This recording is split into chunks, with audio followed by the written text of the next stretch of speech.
Mistä se Anssi oikein soitti? Taksista. Hän oli ollut jo tunnin matkalla Lieksan rautatieasemalle. Poikaraukalle tuli varmasti aika pitkäksi. Onneksi Nokia on connecting people. Pyysikö hän sinua tulemaan vastaan? Ei tietysti suoraan, mutta en usko, että hän kovin hämmästyy, kun näkee meidät. Siis sinut. Ehkä hän pettyy, kun näkee minut. Höpö. Oikeastaan tuo rautatieasema on aika vaikuttava rakennus. Se oli arkkitehti Saarisen tarkoituskin. Rautatieasema oli vuosisadan alussa suurkaupungin symboli. Se oli siihen aikaan hyvin moderni rakennus. Paljon kansainvälisempi kuin kansallisromanttista rakennustyyliä edustavat rakennukset. Ne ovat aivan erilaisia. Esimerkiksi Kansallismuseo on tyypillinen kansallisromanttinen rakennus. Korkeine torneineen ja karhuineen. Ai, se karhu siinä portaiden vieressä. Joo.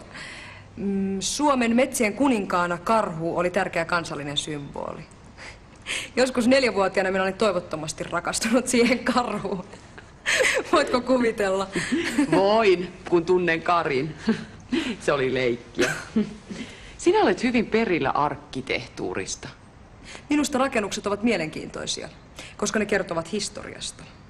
Vuosisadan vaihde oli Suomessa tärkeää aikaa, koska Suomen sivistyneistö loi silloin tietoisesti omaa kansallista identiteettiä.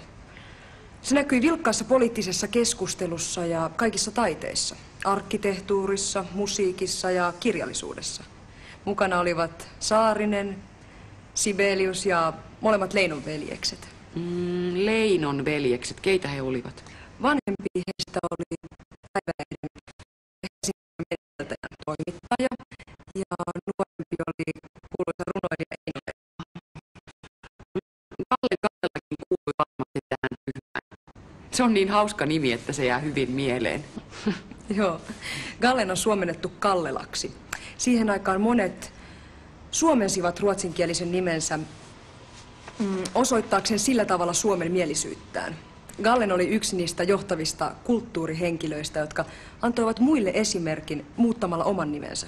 Tai siis käyttämällä suomennosta sen rinnalla. Aleksis Kivikin oli alun perin Stenvall, ja Eino Leino oli Lönnbom, ja Juhani Aho oli Brufelt. Hei, milloin se Anssi juna oikein tulee? Apua. Se on tullut jo. Poikaraukalle tuli varmasti aika pitkäksi.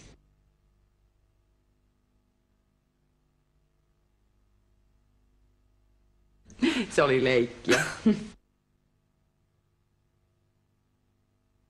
Se jää hyvin mieleen.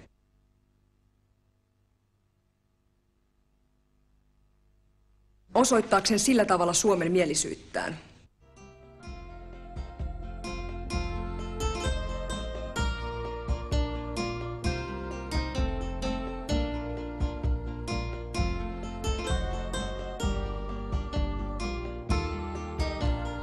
Tavataan taas.